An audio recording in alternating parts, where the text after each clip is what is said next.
নমস্কার বন্ধুরা, আজকের পাঠশালায় তোমাদের স্বাগত। আগের দিন আমরা কারকের নির্দেশক, অনুসর্গ, বিভক্তি সম্পর্কে বুঝিয়েছিলাম। কেমন বুঝতে পেরেছো আমাকে কমেন্ট করে জানাতে কিন্তু ভুলবে না। কোথায় অসুবিধা আছে সেটাও জানালে আমি আবার একটা নতুন ভিডিও করব। তাহলে আজকে আমরা কারকের ভাগগুলি নিয়ে আলোচনা করি। এবার আসি প্রথমে কারকের কটি ভাগ। কারক হলো 6টি। কিরকম? 1 নম্বর হচ্ছে কর্তৃকারক, দ্বিতীয় হচ্ছে কর্মকারক, তৃতীয় করণকারক, চতুর্থ অপাদানকারক,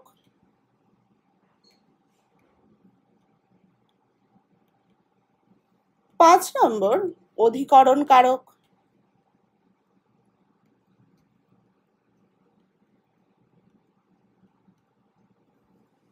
ছয় নম্বর নিমিত্তকারক। এছাড়াও দুটো অকারক পদ রয়েছে যাদেরকে আমরা বলি সম্বন্ধ পদ এবং সম্বোধন পদ। কারক নির্ণয় করার আগে আমরা জানি যে কারক হলো ক্রিয়াপদের সঙ্গে নামপদের সম্পর্ক। তাই ক্রিয়াকে যদি আমি বিভিন্নভাবে প্রশ্ন করি তাহলেই কোনটি কি কারক সে সম্বন্ধে জানা যায়। যেমন আমি সেদিন বলেছিলাম না, তোমার সাথে তোমার বাবা দাদার বিভিন্ন রকম সম্পর্ক। তাহলে তোমাকে যদি আমি জিজ্ঞাসা করি যে কার সাথে কিরকম সম্পর্ক, তাহলে তুমি যে উত্তরগুলো দেবে সেখান থেকেই আমার সম্পর্কগুলো পেয়ে যাব। তেমনি ক্রিয়াকেও যদি আমরা নানাভাবে প্রশ্ন করি তার যে উত্তর পাওয়া যায় সেই উত্তরগুলো দিয়েই কিন্তু আমরা কারক নির্ণয় করতে পারি। সেটা হচ্ছে আমাদের কাছে খুব শর্ট প্রসেস। যেমন ধরো, আমি যদি কর্তৃকারকের ক্ষেত্রে ক্রিয়াকে বলি কে দিয়ে প্রশ্ন করি, তাহলে যে উত্তর পাবো সেটা হচ্ছে কর্তৃকারক। কর্মকারকের ক্ষেত্রে কি দিয়ে প্রশ্ন করতে হবে অথবা কাকে দিয়ে প্রশ্ন করতে হবে। করণকারকের ক্ষেত্রে বলতে হবে কি দিয়ে। অপাদানে হচ্ছে কোথা থেকে।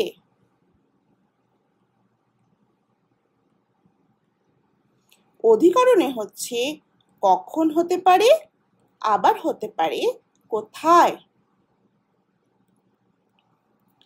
নিমিত্তকারকের ক্ষেত্রে কিসের জন্য। এগুলো দিয়ে যদি আমি ক্রিয়াকে প্রশ্ন করি তাহলে যে উত্তর পাবো সেগুলোই হচ্ছে এক একটি কারক।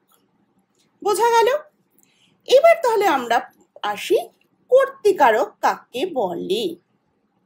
বাড়িতে আমরা জানি যে যত মানুষই বাস করি না কেন কর্তা কিন্তু একজনই হয়, কি তাই তো?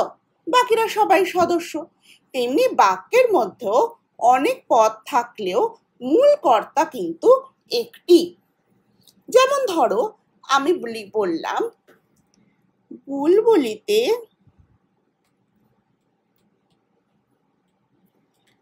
ধান খেয়েছে।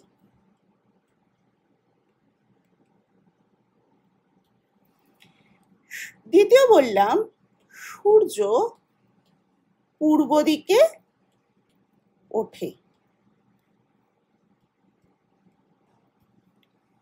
পোকায় ফসল নষ্ট করেছে।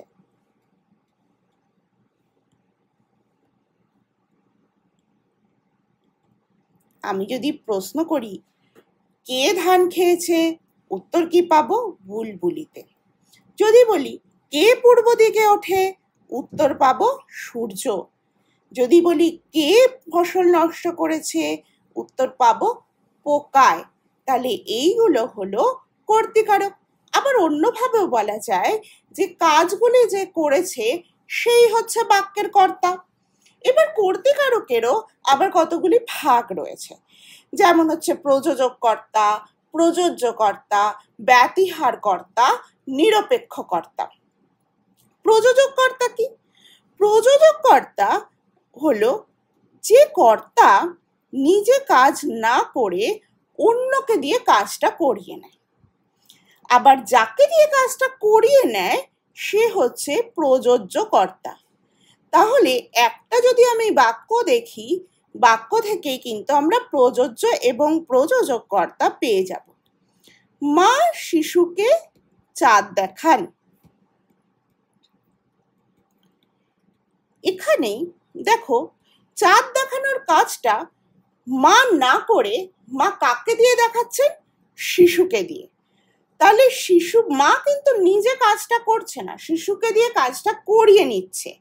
তাই মা হলো প্রযোজক কর্তা আর শিশু হলো প্রযোজ্য কর্তা, কারণ মা শিশুকে দিয়ে কাজটা করিয়ে নিচ্ছে। তাহলে প্রযোজক কর্তা আর প্রযোজ্য কর্তা বুঝে গেলে। ব্যতিহার কর্তা কি? ব্যতিহার কর্তা হচ্ছে যখন দেখা যায় দুজন কর্তা একই কাজের বিনিময় করছে। কিরকম?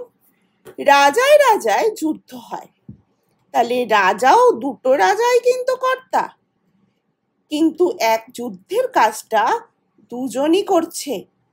তার জন্য রাজায় রাজায় হচ্ছে ব্যতিহার কর্তা।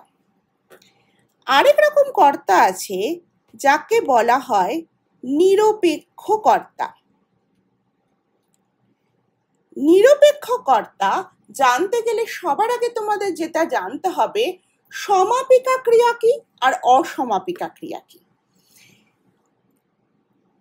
যে ক্রিয়ার দ্বারা বাক্য শেষ হয়ে যায় তাকে বলে সমাপিকা ক্রিয়া, আর যে ক্রিয়ার দ্বারা বাক্য শেষ হয় না তাকে বলে অসমাপিকা ক্রিয়া।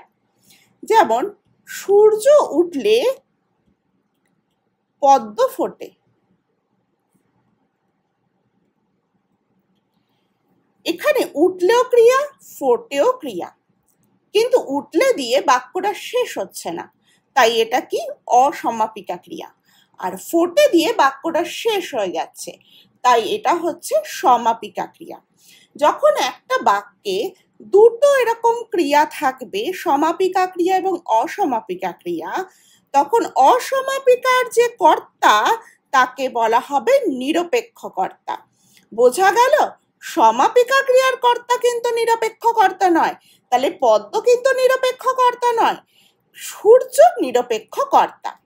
তাহলে আমরা কর্তার কয়েকটি ভাগ সম্পর্কেও জেনে নিলাম। দ্বিতীয় আসবো কর্মকারক সম্পর্কে। কর্ম কথাটার মানে কি? কর্ম কথাটার মানে হলো কাজ করা। তাহলে কর্মকারকের মাধ্যমে আমরা যে কাজ হয় সেই কাজটা দেখব। যেমন কর্তা বাক্যে একটা না একটা কাজ করে, তাহলে কর্তা যে কাজটা করে সেটাই হচ্ছে কর্ম। তার মানে আমি যে বললাম বুলবুলিতে ধান খেয়েছে, তাহলে বুলবুলি যদি কর্তা হয়, বুলবুলি কাজটা কি করেছে? ধান খেয়েছে। তাহলে ধানটা হলো তার কাজ, তাই ধান খাওয়াটা হলো কাজ, তাই ধানটা হলো কর্ম। বোঝা গেল? এরকম ভাবে কর্মেরও আবার ভাগ রয়েছে। কি কর্ম?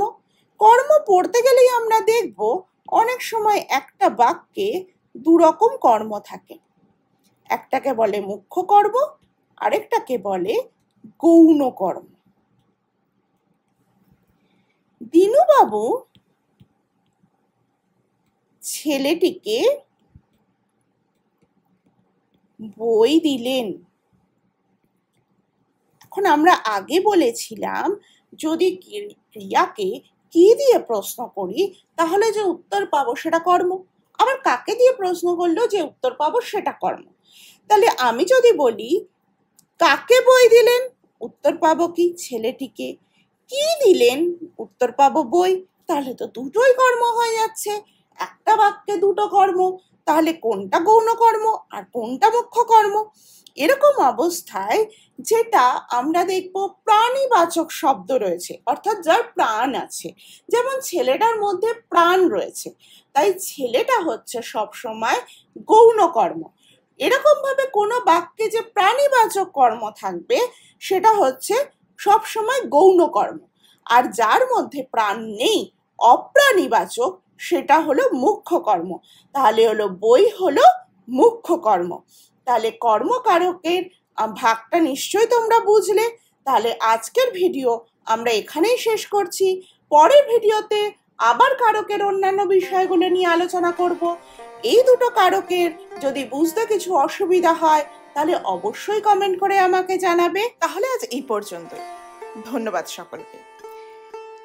আমার এরকম আরো নতুন নতুন ভিডিও পাওয়ার জন্য চ্যানেলটিকে সাবস্ক্রাইব করতে কিন্তু ভুলো না।